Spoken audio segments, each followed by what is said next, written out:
Hello friends, आपका फिर से स्वागत है हमारे यूट्यूब चैनल में जिसका नाम है commerce and art study point.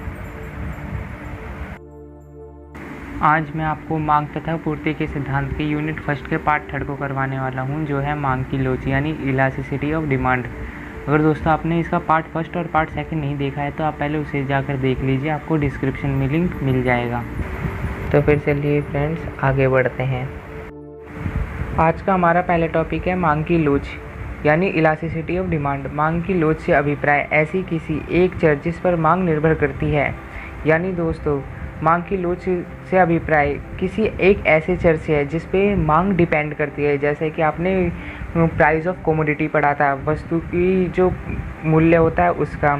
आपने पढ़ा था उपभोक्ता की आय यानी इनकम। ये सारी चीज़ें चर होती हैं जिस पे मांग डिपेंड करती है, जो हमने सब पार्ट फर्स्ट में पढ़े थे। जितने भी के प्रतिशत द्वारा मांगी गई मात्रा में परिवर्तन प्रतिशत को विभाजित करके मांग की लोच ज्ञात की जाती है। यानी दोस्तों जो एक चर में परिवर्तन होता है उसको लेकर और मांगी गई मात्रा में जो प्रतिशत परिवर्तन होता है उसको लेकर, जो एक चर में परिवर्तन होता है अपॉन में मांगी गई मात्रा में जो परिवर्तन होता है उससे हम डिवाइड कर देते हैं यानी विभाजित कर देते हैं, तो हमें मांग की लोच मिल जाती है। अब हम इसे न्यूमेरिकल के माध्यम से जानेंगे कि हम इसे कैसे मैथमेटिकली सॉल्व करते हैं। दोस्तों मांग की लोच निकालने के बहुत सारे तरीके होते हैं, जिसमें से कि पहला तरीका होता है मांग की मूल्य लोच। इसमें है अन्य बातें समान रहने पर वस्तु की कीमत में परिवर्तन होता है, जिसके कारण वस्तु की मांग में परिवर्तन होता है। इन दोनों का अनुपात ही मांग की कीमत लोच कहलाता है। इसमें दोस्तों पहला पॉइंट है मांग की मूल्य लोच। यानी जब किसी की वस्तु की प्राइस में उतार चढ़ाव होते हैं यानी उसके मूल्य में कम बढ़ोतरी होती है, तो हमारी मांग पर उससे प्रभाव पड़ता है। तो उसे इसमें बताया गया है कि जो कीमत में परिवर्तन होता है तो हमारी मांग में कितना परिवर्तन होगा, उसका अनुपात ही मांग की मूल्य लोच कहलाता है। इसका दोस्तों फॉर्मूला होता है मूल्य लोच यानी ईडी, इलास्टिसिटी ऑफ डिमांड। मांग की मात्रा में प्रतिशत परिवर्तन। दोस्तों जो हमारी मांग की मात्रा में जो प्रतिशत परिवर्तन होता है, घटती है या बढ़ती है, कितने प्रतिशत बढ़ी है कितने प्रतिशत घटी, वो तो ऊपर रखते हैं अपॉन, नीचे रखते हैं मूल्य में प्रतिशत परिवर्तन। यानी दोस्तों उसके वस्तु के प्राइस में उसके मूल्य में कितने प्रतिशत का परिवर्तन होया, उसे हम नीचे रखते हैं और दोनों को डिवाइड करके निकाल लेते हैं। दोस्तों ऊपर वाले को ही सॉल्व करके एक दूसरा तरीका और बनता है ये नीचे वाला, इसे भी हम अब समझेंगे कि ये कैसे बनता है। दोस्तों ईडी यहाँ पर माइनस का साइन इसलिए होता है क्योंकि जो मांग का सिद्धांत होता है उसमें ऋणात्मक संबंध पाया जाता है। यानी अगर वस्तु की कीमत बढ़ेगी तो वस्तु की मांग घटेगी, इसीलिए इसमें माइनस का साइन होता है। और ये दोस्तों बहुत इंपॉर्टेंट साइन होता है, ये हर क्वेश्चन में लगाना बहुत ज़रूरी होता है। तो दोस्तों पहले से समझते हैं मांग की मात्रा में प्रतिशत परिवर्तन। यानी दोस्तों डेल्टा क्यू अपॉन में क्यू। यानी दोस्तों जो मांग में परिवर्तन होता है वो ऊपर और पिछली जो हमारी मांग होती है वो नीचे, मल्टीप्लाई 100 अपॉन में जो हमारी फिर होता है मूल्य में प्रतिशत परिवर्तन यानी डेल्टा पी अपॉन में पी। यानी दोस्तों जो डेल्टा पी होता है वो होता है मूल्य में परिवर्तन की परिवर्तन हुआ कितना है, अपॉन में पहले वाला प्राइस, जो हमारा पहले वाला कितना प्राइस था, मल्टीप्लाई 100। दोस्तों फिर हम इससे 100 से इस 100 को काट देते हैं तो हमारे पास बचता है डेल्टा क्यू अपॉन में क्यू अपॉन में डेल्टा पी अपॉन में पी। तो हम इसकी ऊपर ऐसे ऐसे क्रॉस मल्टीप्लिकेशन कर देते हैं तो हमारे डेल्टा क्यू के सामने आ जाता है पी और क्यू के सामने आता है डेल्टा पी। यानी दोस्तों आप यहाँ पर देख सकते हैं डेल्टा क्यू के सामने आपको पी मिलेगा और डेल्टा पी के सामने आपको क्यू मिलेगा और बीच में मल्टीप्लाई का साइन मिलेगा। यही दोस्तों बनता है आखिरी formula, E D is equal to minus delta Q upon में delta P multiply P upon Q. यही होता है। अब हम इसे एक उदाहरण के माध्यम से समझेंगे। नीचे एक मैं एग्जाम्पल लूँगा और उससे आपको समझाऊँगा। दोस्तों हमारा एग्जाम्पल है किसी वस्तु का मूल्य 6 रुपये से 4 रुपये तक कम होता है, मांग की मात्रा 10 इकाई से बढ़कर 15 इकाई हो जाती है, मूल्य लोच का गुणक ज्ञात कीजिए। तो अब हम इसे कैसे ज्ञात करते हैं, कैसे हम इसे एक्सप्लेन करते हैं, अब हम इसे जानेंगे। अब हम इसे मैथ के तरीके से सॉल्व करेंगे। हम पहले लिखेंगे वस्तु की कीमत और फिर लिखेंगे वस्तु की मांग। जो हमारी वस्तु की पहली कीमत थी वो थी 6 रुपये, और जो हमारी वस्तु की दूसरी कीमत हो गई वो हो गई 4 रुपये। जो हमारी वस्तु की पहली मांग थी वो थी 10 यूनिट की, और जो वस्तु की हमारी दूसरी मांग है वो है 15 यूनिट। और दोस्तों हमें डेल्टा क्यू और डेल्टा पी निकालने के लिए डेल्टा क्यू का दोस्तों फॉर्मूला होता है सेकंड मांग। जो हमारी दूसरी मांग निकल कर आई है उसमें से हम पहली वाली जो मांग होती है उसे माइनस कर देते हैं। जैसे कि आप यहाँ पर देख सकते हो, 15 में से मैंने 10 माइनस कर दिए, तो हमारे पास जो परिवर्तन हुआ वो कितने यूनिट का परिवर्तन हुआ, वो हुआ 5 यूनिट का परिवर्तन। ऐसे ही हम डेल्टा पी निकालेंगे। डेल्टा पी में भी वही सेम है कि आप सेकंड वाले में से फर्स्ट वाले को माइनस कर दो तो आपको का प्राइस में जो आपके परिवर्तन हुआ है वो आ जाएगा। आप अगर देखोगे तो हमारा सेकंड प्राइस है वो है 4 और जो फर्स्ट प्राइस है वो है 6, तो आप 4 में से माइनस कर दो 6 को, तो आपको पास -2 आ जाएगा। और हमारा जो ईडी का फॉर्मूला होता है वो होता है ED is equal to minus delta Q upon में delta P multiply P upon में क्यू। हम ऐसे इसमें सेम सारी चीज़ें रख देंगे। जैसे कि आप यहाँ पर देख सकते हैं ED is equal to minus. दोस्तों ये माइनस का साइन इम्पोर्टेंट होता है, ये लगाना बहुत ज़रूरी होता है। हमारी जो फिर हमारे क्या है डेल्टा क्यू है और अपॉन में डेल्टा पी है, तो हमारे पास जो डेल्टा क्यू पहले क्या आया था 5 और डेल्टा पी क्या आया -2, तो हम 5 और -2 यहाँ पर रख देंगे मल्टीप्लाई का साइन लगाएंगे। फिर हमारा है पी अपॉन क्यू, तो हमारा जो पहली कीमत है वो कितनी है 6 रुपये, और जो हमारी पहली मांग है वो है 10, तो 6/10 हम लिख देंगे। फिर हम माइनस से इस जो प्राइस के -2 है इसके माइनस को काट देंगे और फिर हम इसे सॉल्व कर लेंगे, जो कि हमारा आ जाएगा ईडी इज इक्वल टू 3/2 यानी 1.5। हमारा ईडी आ गया 1.5। दोस्तों हम इसे ऐसे ही सॉल्व करते हैं। अगर आपको कुछ ना समझ में आया हो तो आप कमेंट सेक्शन में मुझे बता दीजिएगा, मैं आपको बता दूंगा। अब हम आते हैं मांग की लोच के बिंदु लोच पर। ये है पॉइंट इलास्टिसिटी। बिंदु लोच में हम मांग वक्र पर निर्दिष्ट बिंदु पर लोच मापते हैं। बिंदु लोच मूल्य तथा मात्रा में परिमित परिवर्तनों की अपेक्षा व्युत्पन्न का प्रयोग करते हैं। यानी दोस्तों हम ऐसे एक बिंदु चुन लेते हैं, जैसे हमारा अगर डिमांड कर्व बनता है तो हम यहाँ पर कोई भी एक ऐसा बिंदु चुन लेंगे जैसे ये वाला। हम इस पे ही अपनी मांग की लोच को नापते हैं यानी मापते हैं। इसमें ही हम परिवर्तन को देखते हैं और ये इससे ही उत्पन्न होती है। जो हमारी ये जो टेढ़ी रेखा होती है ये इससे ही उत्पन्न होती है। इसका फॉर्मूला होता है दोस्तों ईपी यानी elasticity of point is equal to minus upon में डी क्यू अपॉन में D P multiply P upon Q. अगर आपको पॉइंट इलास्टिसिटी निकालनी है तो इसमें इस फॉर्मूले का यूज़ बहुत कम होता है। इसमें ज़्यादातर इस फॉर्मूले का यूज़ होता है। जो ईपी हमारा निकलता है वो निकलता है आर टी अपॉन में आर टी स्मॉल। जो हमारा बड़ा आर टी होता है वो होता है निचला खंड अपॉन में आर टी यानी ऊपरी खंड। जो हमारा छोटा टी होता है वो होता है ऊपरी खंड। यानी आप इसमें देख सकते हो इस वाले चार्ट में कि जो हमारा आर टी होता है ये छोटा वाला आर टी ये होता है ऊपर की साइड, और जो हमारा बड़ा वाला आर टी होता है ये होता है नीचे की साइड। हम इस वाली बिंदु पर अपनी इलास्टिसिटी को काउंट करते हैं यानी कैलकुलेट करते हैं। इसे ही कहते हैं पॉइंट इलास्टिसिटी। इसमें मैं आपको इसे निकालने का और भी एक इजी तरीका बताऊंगा। वो इजी तरीका दोस्तों ये होता है कि मांग वक्र के विभिन्न बिंदुओं पर विभिन्न लोच। यानी दोस्तों हम एक ऐसा ही डायग्राम बना लेंगे और अपनी लोच को देख लेंगे कि हम उस पर किस बिंदु पर उसे नापना चाहते हैं यानी कैलकुलेट करना चाहते हैं। जैसे कि अगर आपको बड़े टी के पास अगर आप वहाँ पर कैलकुलेट करोगे तो वो आपको ई हमेशा 0 देगा। तो अगर आप बड़े टी से लेकर बीच में तक आप कैलकुलेट कर रहे हो तो आपको इलास्टिसिटी या तो 1 मिलेगी या उससे लेस देन 1 मिलेगी, इससे ज़्यादा नहीं मिल सकती। और दोस्तों अगर आपको स्मॉल टी से लेकर आर तक आना है यानी जहाँ तक मिड पॉइंट होता है वहाँ तक कैलकुलेट करना है, तो यहाँ पर आपकी जो इलास्टिसिटी होगी वो होती है आपकी अनगिनत तक भी जा सकती है, और पर हमेशा वो 1 से बड़ी होगी। यही होता है दोस्तों। इसमें 5 तरीके से ये निकलती है। जो आप इसमें देख सकते हो, या तो हमारी जो होगी इलास्टिसिटी या तो मांग की लोच 0 होगी, या 0 या 1 से बड़ी होगी, या 1 से छोटी होगी, या 1 होगी, और या फिर इन्फिनिटी होगी। यही दोस्तों हमारी इलास्टिसिटी होती है, इससे आगे और कुछ भी नहीं निकल सकता। अब हम आते हैं अपनी मांग की लोच के थर्ड पॉइंट पे, जो है चाप लोच यानी आर्क इलास्टिसिटी।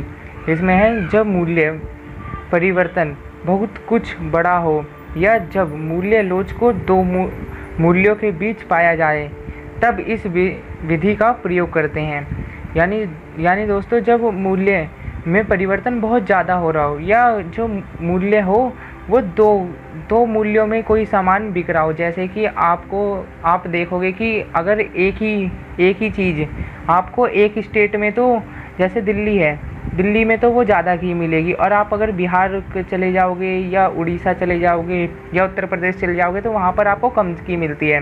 तो वहाँ पर दोस्तों एक ही मूल्य, मतलब एक ही वस्तु के बहुत सारे प्राइस मिल जाते हैं। तो उसके लिए ही उसकी इलास्टिसिटी निकालने के लिए हम चाप लोच यानी आर्क इलास्टिसिटी का यूज़ करते हैं।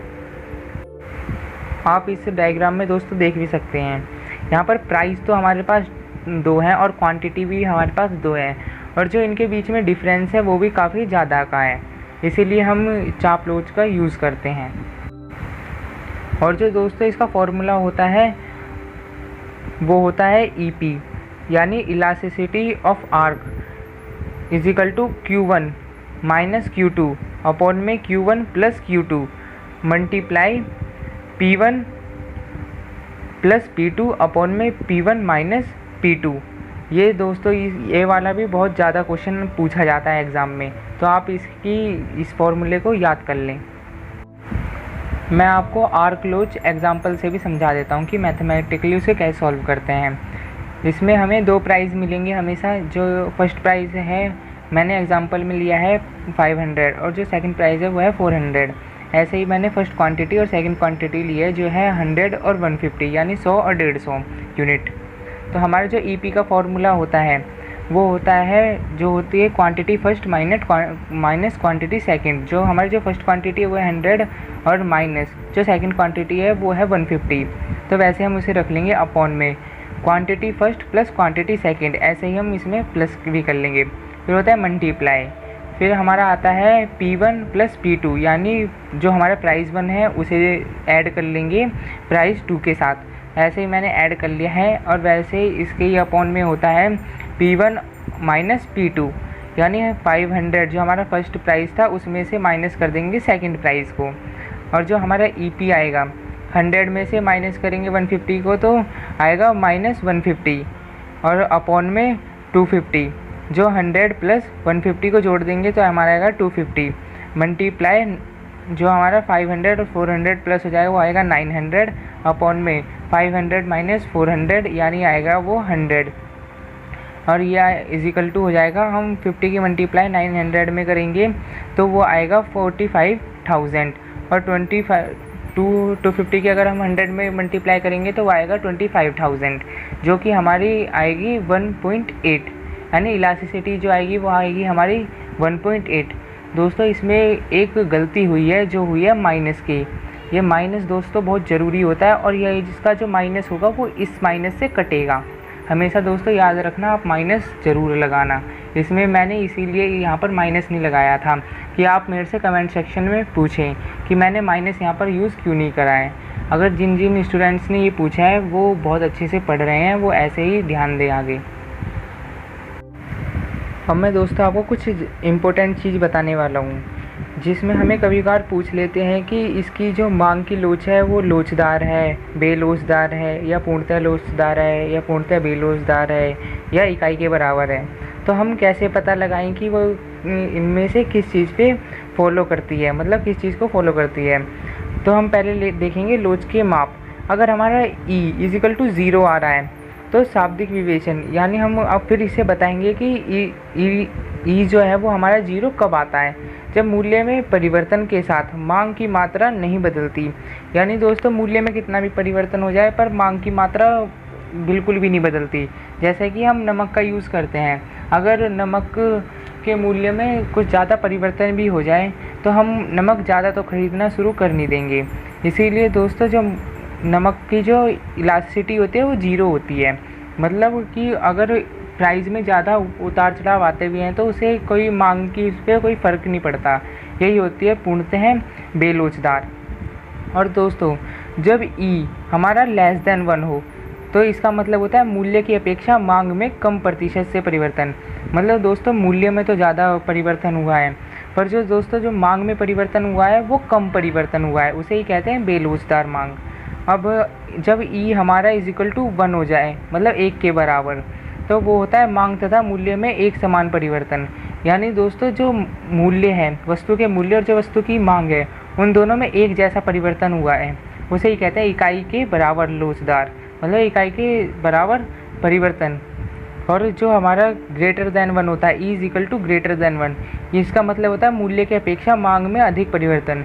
यानी दोस्तों कि मूल्य में तो कम परिवर्तन हुआ पर मांग में मूल्य की अपेक्षा अधिक परिवर्तन हुआ, वो होता है लोचदार मांग। और जब दोस्तों हमारी जो इलास्टिसिटी हो जाए वो हो जाए अनगिनत, तो उसका मतलब होता है किसी एक कीमत पर क्रेता सारी वस्तु खरीदेगा तथा कीमत में वृद्धि के बाद कुछ नहीं। मतलब दोस्तों अगर कीमत में अगर कमी होती है, मतलब कीमत थोड़ी सी कम होती है, तो जो क्रेता होता है वो सारी की सारी वस्तु खरीद लेता है। मतलब वो इसी समय का वेट कर रहा होता है कि कब इस वस्तु की कीमत कम हो और मैं इसे खरीद लूँ। और इसमें बहुत ज़्यादा डिफरेंस होता है इसकी कीमत और इसकी मांग में। जैसे ही मांग थोड़ी सी कम हुई वैसे ही जो उसकी कीमत कम हुई वैसे ही उसकी मांग में बढ़ोतरी हो गई बहुत ज़्यादा। और जैसे ही उसकी कीमत में बढ़ोतरी होती है उसकी मांग बिल्कुल कम हो जाती है या बिल्कुल ही नहीं होती। ये होती है E=∞। इसे ही कहते हैं हम पूर्णतः लोचदार मांग। दोस्तों आज का हमारा लास्ट टॉपिक है मूल्य लोच ज्ञात करने की कुल व्यय विधि। वस्तु की मांग की मूल्य लोच तथा उस पर किया गया व्यय एक दूसरे से जुड़े होते हैं, क्योंकि किसी वस्तु पर किया गया व्यय ही विक्रेता द्वारा प्राप्त आगम होता है। यानी दोस्तों जितना भी हम उस वस्तु पर व्यय करते हैं तो जो विक्रेता होता है उसे उतने ही पैसे मिलते हैं। जैसे कि आपने 2 रुपये का अगर पेन खरीदा है तो वो आपने सेलर को 2 रुपये दिए हैं, तो वो उसका आगम बनता है, यानी उसकी रिवेन्यू जनरेट होती है और उसे ही कहते हैं कि आगम। और जो विक्रेता उतना ही कमाता है जितना हम उस वस्तु पर खर्च करते हैं, यानी व्यय करते हैं। इसलिए अगला आगे है दोस्तों, इसलिए मूल्य लोच तथा प्राप्त आगम एक दूसरे से जुड़े होते हैं। यानी दोस्तों जो मूल्य लोच होता है, प्राइस इलास्टिसिटी, और जो आगम होते हैं यानी रिवेन्यू, वो एक दूसरे से जुड़े हुए होते हैं। हम कुल व्यय में परिवर्तन से वस्तु की लोच ज्ञात कर सकते हैं। इसी विधि में केवल इतना ही बताया जा सकता है कि कोई वस्तु लोचदार है या बेलोचदार, परंतु लोच का सही गुणक नहीं बताया जा सकता। यानी दोस्तों बस इस वाली विधि में बस इतना ही बताया जा सकता है कि वो वस्तु लोचदार है या बेलोचदार है, इससे ज़्यादा उसमें और कुछ नहीं बताया जा सकता। इसमें एक उदाहरण से मैं आपको समझाता हूँ। यदि किसी वस्तु के मूल्य में वृद्धि होती है तो उस पर कुल व्यय उतना ही है जितना पहले था, तो हम कह सकते हैं कि मांग की लोच इकाई के बराबर है। यानी दोस्तों अगर वस्तु के जो मूल्य में वृद्धि हो गई फिर भी हमें खाली उससे उतना ही आगम हो रहा है जितना हमें पहले हो रहा था। जैसे कि हमने 5 यूनिट पहले हम बेचते थे 10 रुपये की, और अब हमने 4 यूनिट भी बेची 10 रुपये की, मूल्य बढ़ने के बाद भी, तो हमारा आगम चेंज नहीं हुआ। तो हम यहाँ पर साफ साफ कह सकते हैं वो इकाई के बराबर लोचदार है। अब मैं आपको ये बताता हूँ, अगर मूल्य में किसी भी वस्तु के मूल्य में वृद्धि हो या कमी हो तो हमारे TR पर क्या फ़र्क पड़ता है। तो अगर हमारे मूल्य में वृद्धि होती है, अगर वो वस्तु लोचदार है, तो हमारा जो TR होता है वो गिरने लगता है, यानी जो टोटल रिवेन्यू होती है वो हमारी कम होने लगती है। अगर इकाई के बराबर लोचदार वो वस्तु है तो हमारा जो TR रहता है वो समान रहता है, एक जैसा ही चलता रहता है। अगर वो वस्तु बेलोचदार है तो हमारा जो TR होगा, TR मतलब टोटल रिवेन्यू हमारा बढ़ना चालू हो जाएगा। अगर मूल्य में वृद्धि होगी तो हमारा TR भी बढ़ना चालू हो जाएगा। और ऐसे ही अगर उसके वस्तु के मूल्य में कमी होती है, अगर वो वस्तु लोचदार है, तो उसका टीआर बढ़ना मतलब टोटल रिवेन्यू बढ़ने लगेगा। इकाई के बराबर लोचदार है अगर वो वस्तु, तो टीआर फिर भी समान बना रहेगा। इसमें अगर इकाई के बराबर लोचदार है तो उसमें समान ही बना रहता है टीआर। अब है बेलोचदार, जिसमें अगर मूल्य में कमी होती है तो टीआर हमारा धीरे धीरे करके गिरने लगता है। दोस्तों मैं आपको आगे टीआर के बारे में भी बताऊंगा। अगर आपको दोस्तों कुछ डाउट होता है तो आप मुझे कमेंट सेक्शन में ज़रूर बताएं, मैं आपको ज़रूर बताऊंगा। आपका दोस्तों इस वीडियो को देखने के लिए बहुत बहुत धन्यवाद।